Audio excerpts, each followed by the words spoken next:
Na introdução, gente, na introdução do nosso texto, o que eu tenho que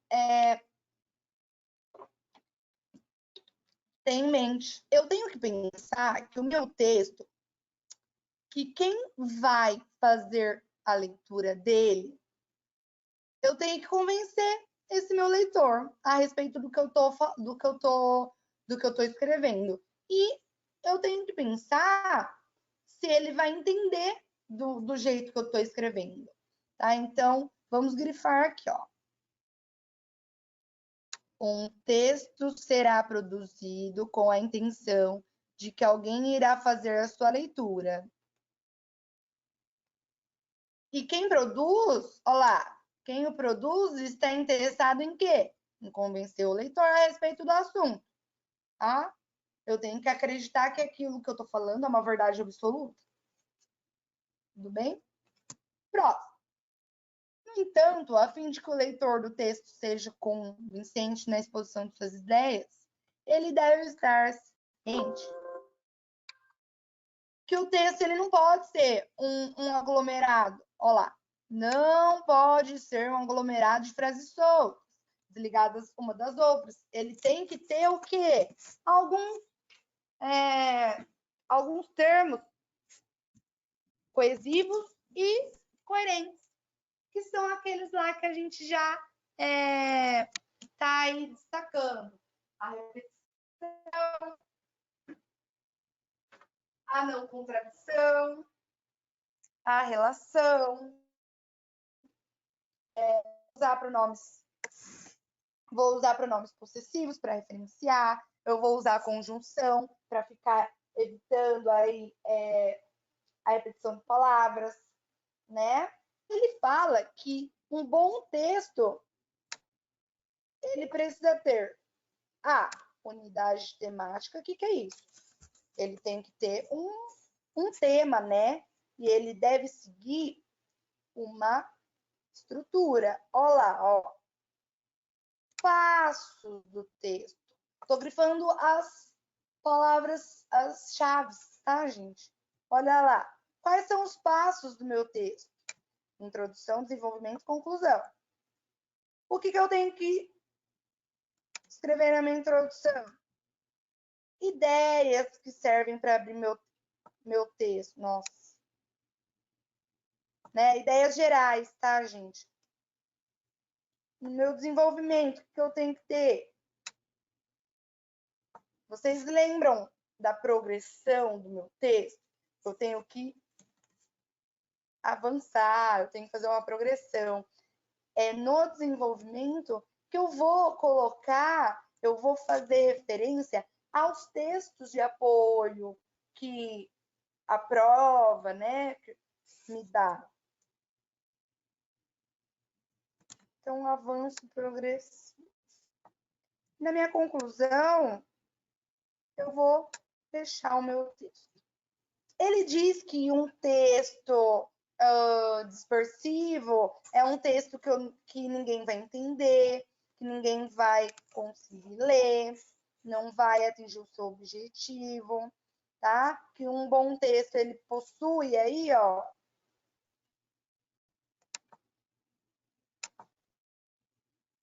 ele possui uma boa sequência de ideias, tá? Desde a introdução até a conclusão, certo? O que precisa ter também?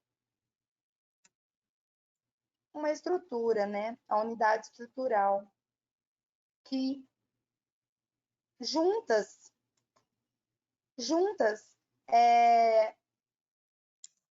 elas vão ter sentido, tá?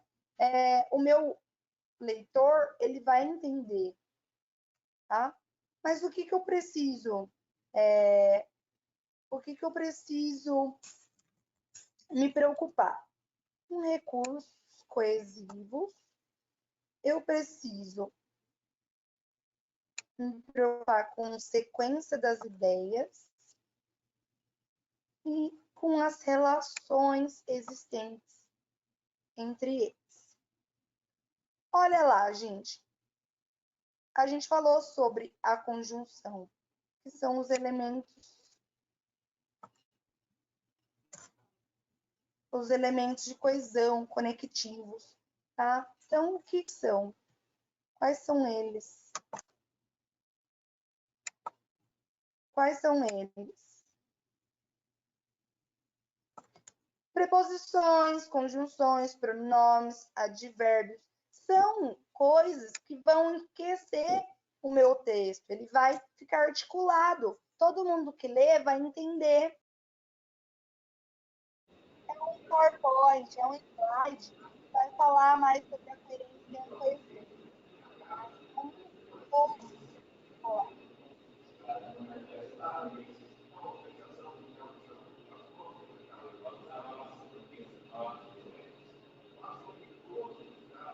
Esse slide a gente já viu em alguma das aulas, né?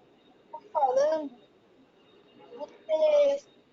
O texto, ele é um entrelaçamento. Ele é igual ao tecido, né? Que vai costurando uma frase, uma palavra com outra, tá? Então, entrelaçar unidades que formam um todo.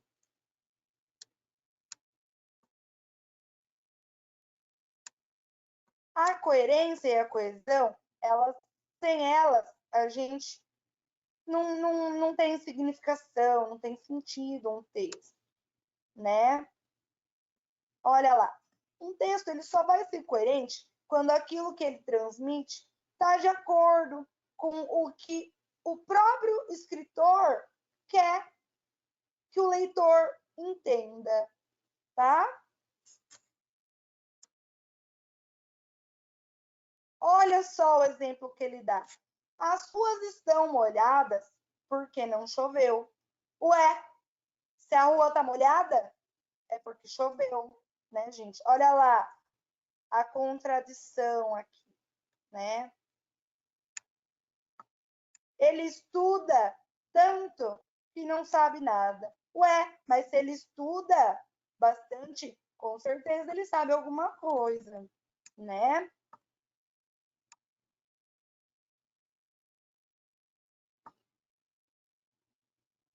Olha lá, eu usei aqui, ó, o apesar de é uma conjunção adversativa. Ela muda o sentido da minha frase. Olha lá, as ruas estão molhadas, apesar de não ter chovido. Por que será então que a rua está molhada, né? Porque algum caminhão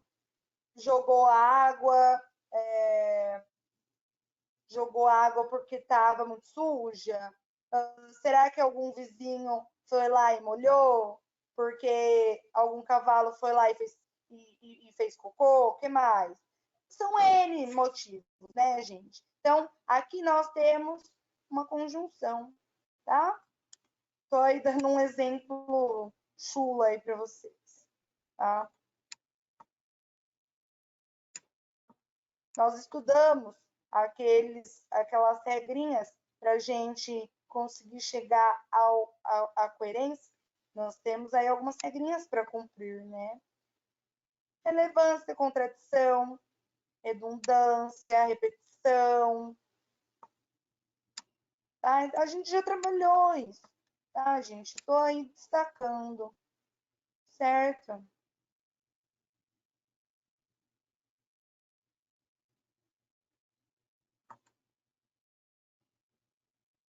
Olha lá o exemplo que ele usa.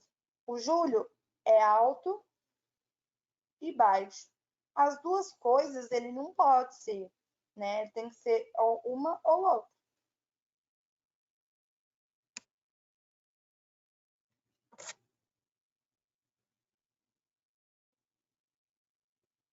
Olha lá.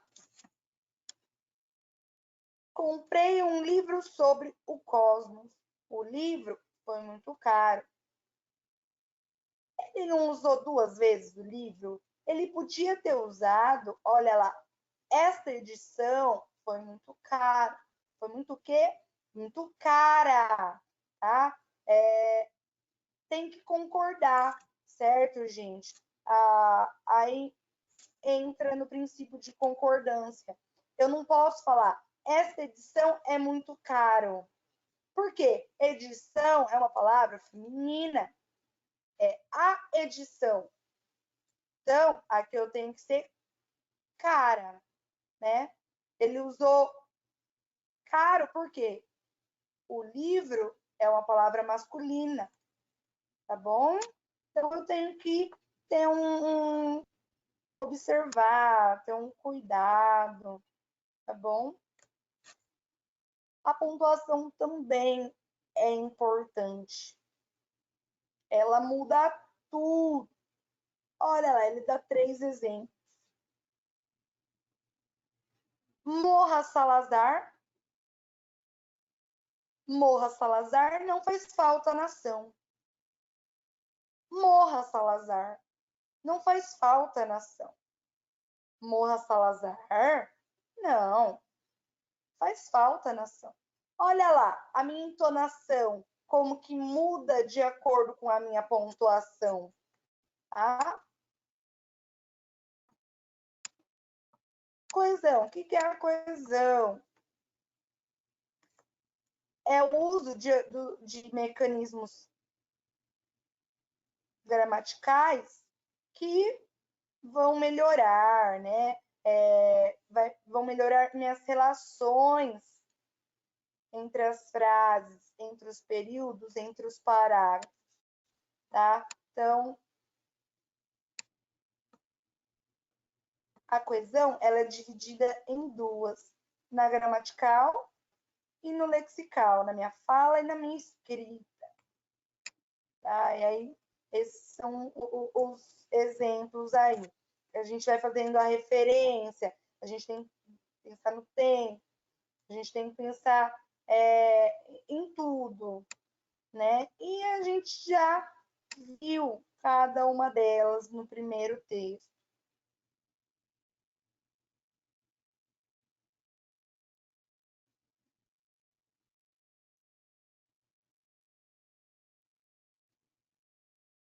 Certo? Pessoal, aqui, ó, nessas 2 páginas a gente não tem nada, tá? Essa daqui, ó. Gente, o que é isso? Nós temos os gêneros textuais aqui. É uma tabela com os gêneros textuais mais conhecidos, tá? Olha lá. Gêneros orais ou escritos. Tá? Então, aí, olha lá, vai depender de uma situação discursiva, predominante, tá? Tipologia textual predominante, habilidades de linguagem dominantes. Gente, agora que eu entendi a tabela, esse daqui são os aspectos, tá? É onde que a gente vai se basear. Então, vamos lá para o primeiro. Poema. Gente, poema é um gênero textual que faz parte da literatura poética. Nós temos a presença de rimas, podem não apresentar rimas também, com ou sem rimas, e inverso, tá? Não é em texto, não tem aquela preocupação com parágrafo, com escrever da direita para a esquerda, não tem essa preocupação. O poema, ele pode apresentar diversas estruturas, 4 versos, cada estrofe. Eu posso fazer uma estrofe de 6 versos cada uma. Pode ou não pode apresentar rimas, tá? Então, olha lá. O poema, geralmente, é uma forma de expressão pessoal. É uma maneira pessoal de interpretar o mundo, tá? Eu não posso falar sobre uma notícia, alguma coisa que aconteceu no mundo, em forma de poema, tá?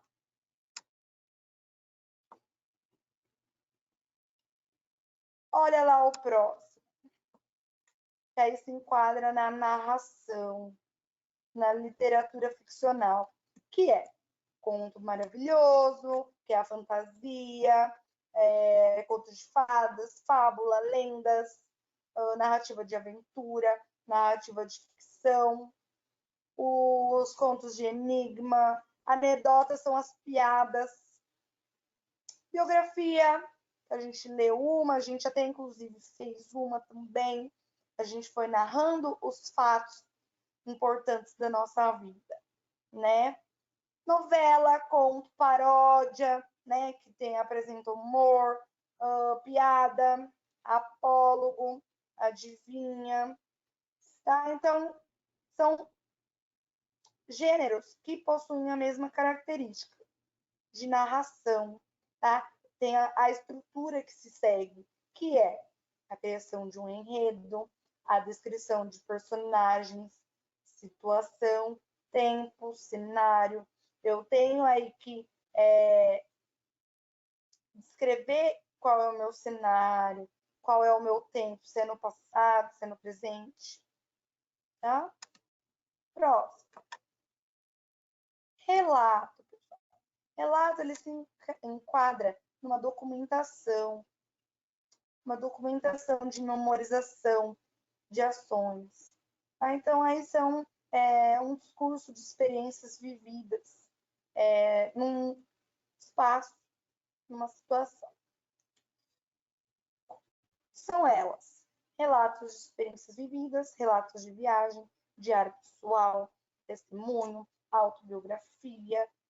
Olha lá, o nosso currículo, pessoal. A gente é uma maneira de relatar as nossas experiências que a gente foi vivendo ao longo de um tempo, tá?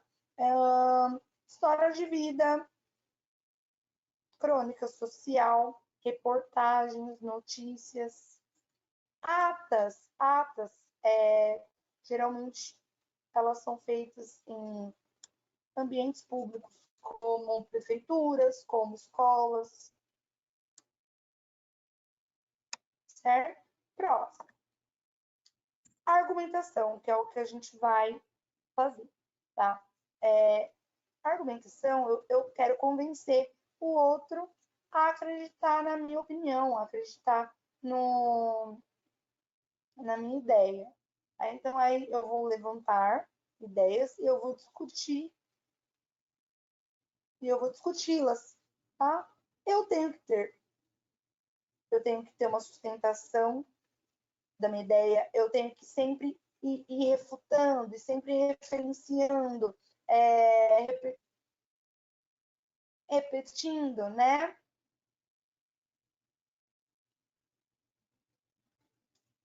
São eles: convite, sinais de orientação, aviso, textos publicitários, textos comerciais, cartazes, slogans, campanhas.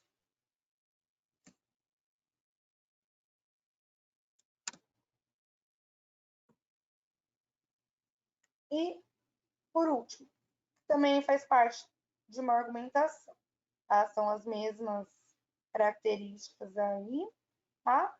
Aí, textos de opinião, carta ao leitor, carta de reclamação, diálogo argumentativo, um debate,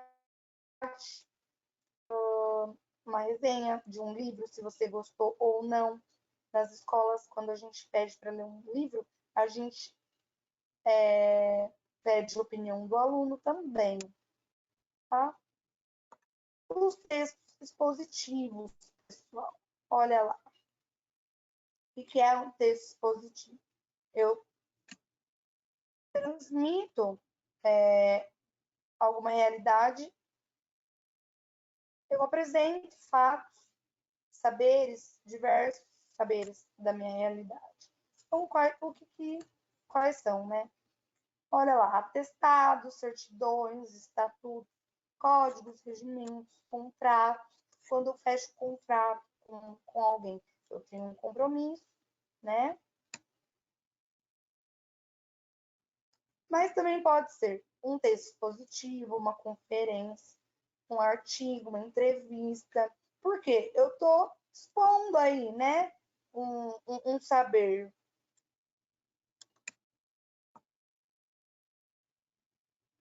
E por último, o texto descritivo. O que é o texto descritivo? Ele contém instruções, prescrições, ele descreve, ele instrui. Então, uma orientação de como a gente deve se comportar. Alguém tem ideia de quais são eles? Por exemplo, uma bula de um remédio, eu tenho que tomar de quanto em quantas horas. Uma receita, eu quero fazer uma receita, quero testar uma receita, né? Então, bata 1/4 de leite, acrescente 200 ml. Então, tem toda aí uma instrução, tá? Por exemplo, o sinal verde do semáforo é uma placa de orientação, tá? Vamos tentar fazer, ok? Essa atividade, como é uma atividade de redação, eu não vou realizar agora na nossa aula. Eu vou pedir para vocês enviarem também por e-mail, igual o texto autobiográfico, tá? O que eu vou fazer? Professora? Oi. Desculpa interromper. É que você falou no texto autobiográfico, eu ainda não entreguei. Eu vou estar entregando até o fim de semana, porque eu estou meio corrido com a questão dos trabalhos, tudo chegando tarde, mas eu entrego até o final de semana, eu vou te mandar. Não, tudo bem, eu estou aceitando, tá? Pode mandar. Tá bom, então, eu só queria ressaltar isso aí. Obrigado. Imagina. Pessoal, olha lá. A atividade, ela dá alguns temas que a gente pode estar aí escolhendo para treinar, né, a redação.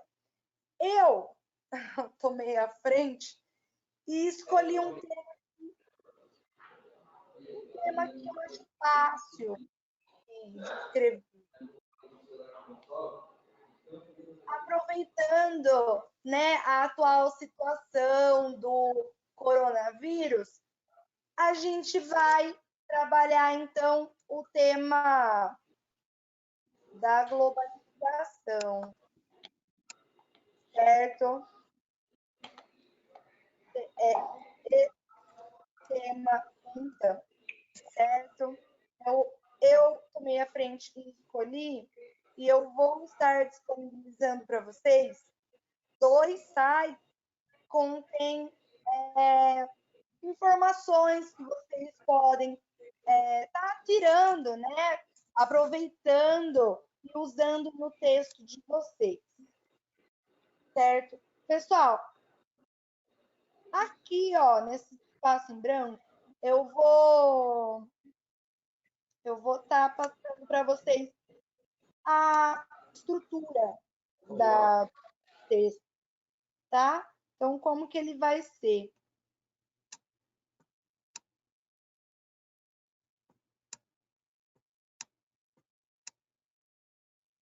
Na nossa introdução, dá para entender até aqui que é uma introdução? Dá para entender? Positivo. Na introdução, nós vamos separar um parágrafo. Nesse parágrafo, ele precisa conter 3 a 5 .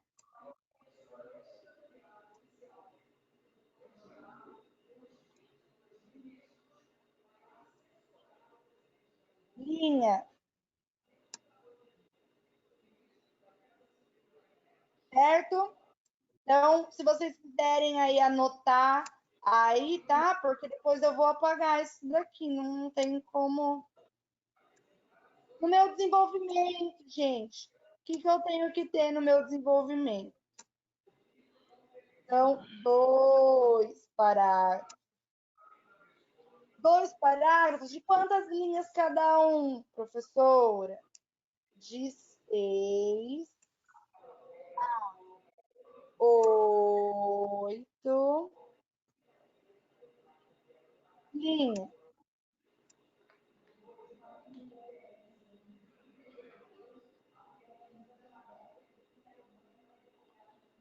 Mas assim, é 6 a 8 linhas cada parágrafo ou 2 parágrafos dá 8 linhas? Não, são 2 parágrafos, e aí um parágrafo pode ter de 6 a 8 linhas, o outro parágrafo de 6 a 8 linhas também, tá? Não são os dois essa quantidade, tá? É cada um. Aí complicou, hein, professor? Cada um, ó, você tá vendo? O nosso texto, ó, por exemplo, se eu escrever 6 linhas, então 12, eu já tenho 2 parágrafos de 12. Aí eu escrevi na minha introdução 3, já tenho 15 linhas aí, certo? E na minha conclusão, gente, eu não estou passando isso da minha cabeça, tá? Isso daí, ó, são regras que o pessoal aí, concurso público, pessoal professor de português, tem que ter isso em mente, tá? Todos os professores de português, eles passam essa estrutura para os alunos, tá? Porque para estar se baseando, tá? E na minha conclusão, eu vou escrever de 3 a 6 linhas.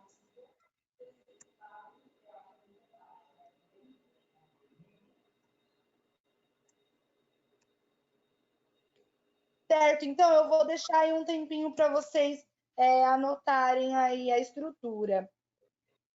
Lívia, professora, como que eu vou iniciar cada parágrafo? Na minha introdução, gente, eu vou colocar lá no grupo depois para vocês também as palavrinhas-chave. Como que eu inicio, né? Então, por exemplo, eu vou usar um tema que também está bem atual na nossa sociedade, que é o feminicídio. O que é o feminicídio? É o crime contra as mulheres, né? O crime pode ser verbal, pode ser físico, pode envolver aí o, o abuso sexual e até a morte, tá, gente? Então, eu vou usar esse tema, tá?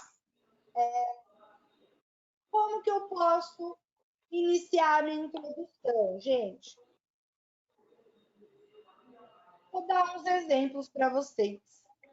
Como que eu posso estar iniciando essa introdução? Pode-se. Desculpa, eu errei. Na minha introdução, eu inicio. Atualmente, hoje em dia, observando o cenário atual, convém lembrar que, na nossa sociedade, é de fundamental importância em nosso país, na nossa sociedade brasileira. Então, vocês conseguem perceber que é uma ideia geral?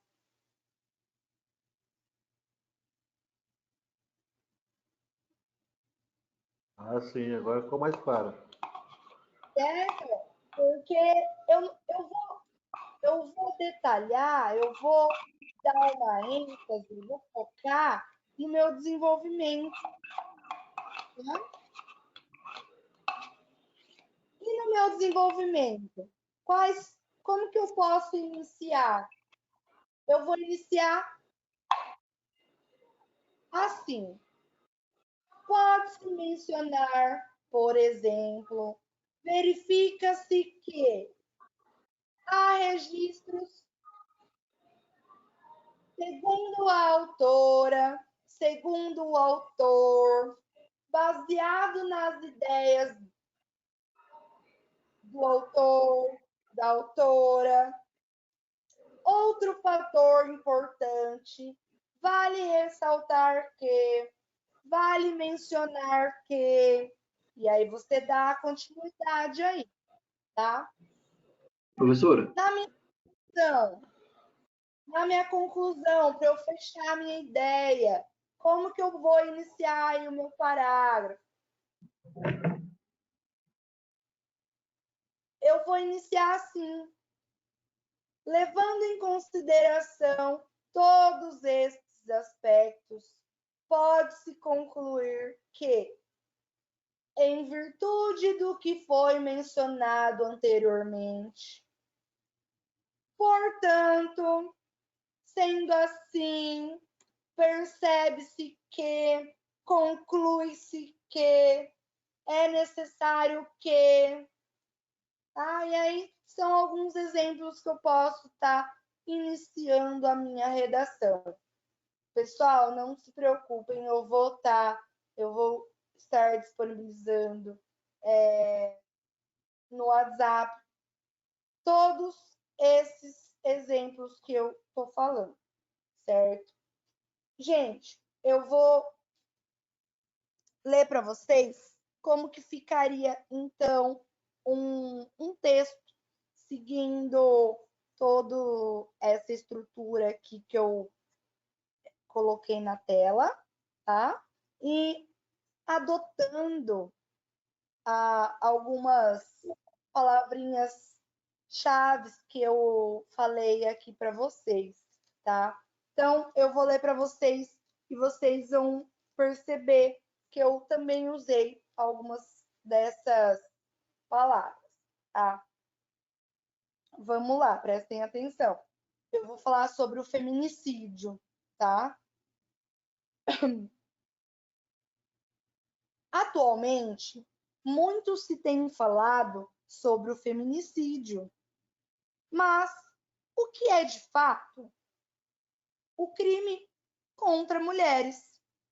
A necessidade de debater e criar leis que defendem e protegem a mulher aumentou devido os dados, devido às taxas que permanecem altas. Até aí é a minha introdução, tá? É uma ideia geral do meu tema. Então, olha lá, eu comecei o meu parágrafo usando uma palavrinha-chave, que foi atualmente. E aí eu começo a argumentar. Atualmente, muito se tem falado sobre o feminicídio. Aí eu mesma questiono, eu mesma faço uma pergunta que eu vou responder durante o meu texto. Eu posso fazer uma pergunta para questionar, para problematizar, tá? Eu mesma faço uma pergunta. Mas o que é de fato? E eu respondo: o crime contra mulheres. E aí eu dou sequência. A necessidade de debater e criar leis que defendem e protegem a mulher aumentou devido às taxas permanecerem altas. Líbia, mas você usou 2 vezes mulher, a palavra mulher. Eu podia ter usado um pronome aí. Olha lá. Eu podia ter usado assim, ó. A necessidade de debater e criar leis que as defendem Olha lá, eu tenho o as defende. Eu estou fazendo referência à palavra mulheres, certo? Também posso fazer esse jogo. Aí eu dou sequência ao meu primeiro parágrafo do desenvolvimento. Vamos lá. Prestem atenção. Pode-se mencionar, por exemplo, os dados do estudo feito pelo IPEA e o FBSP. São siglas, tá, gente? É um estudo que foi feito. Tá? Eu tirei esses dados da internet, tudo bem? Que consta um aumento de 6,4% em 10 anos. Esse é o meu primeiro parágrafo do meu desenvolvimento, ok? Olha lá, usei uma palavrinha mágica. Pode-se mencionar, por exemplo, os dados do estudo feito pelo, aí você vai citar, ou pode citar a fala da autora tal, e aí você não esquece de abrir aspas, tá? Então aí usei um dado. Agora eu vou usar um outro dado, tá? Esse seria o meu segundo parágrafo do meu desenvolvimento. Olha lá. Também inicio com uma palavrinha mágica. Outro fator importante é que, considerando todas as etnias, as mulheres negras são as mais afetadas. Ponto. Vale ressaltar que, olha lá, outra palavrinha mágica. Em uma escala de 100 mil mulheres, 5,3% são negras. Ponto. Tudo no mesmo parágrafo, tá, pessoal? Esse é um dado de 2016, do mesmo relatório já citado anteriormente. Então, olha lá, eu não preciso citar. Segundo o IPEA, o FBSP, não, eu só referencio de novo o mesmo relatório já citado anteriormente, tá? Ou já citado, ou citado anteriormente, tá? Certo? Esses foram os meus dois parágrafos do desenvolvimento. E aí eu vou finalizar a minha conclusão. Usando também uma palavrinha chave para iniciar meu parágrafo. Que é a palavrinha portanto. Então, quando eu inicio com palavras, por exemplo, na minha conclusão, palavras como o portanto, sendo assim, assim sendo, que mais? Conclui-se que eu já sei que eu vou finalizar a minha ideia, que eu vou fechar o meu texto, tá? Então, eu usei também essa palavrinha. Olha lá. Portanto, o que pode ser feito para diminuir essas taxas? Olha lá, eu fiz uma pergunta também, e aí eu vou responder no mesmo parágrafo. O que já é feito? Aí é necessário focar nas políticas públicas, propor ações, orientações, trabalhos sociais, palestras, grupos de apoio, diante de um histórico pela exclusão, submissão. Finalizei minha ideia. Olha lá, ai, sei lá, solução. Professor, precisa de uma solução? Não precisa de uma solução. Mas se você quiser propor uma solução, interesse o seu texto, tá? Então, parece difícil, gente, mas não é.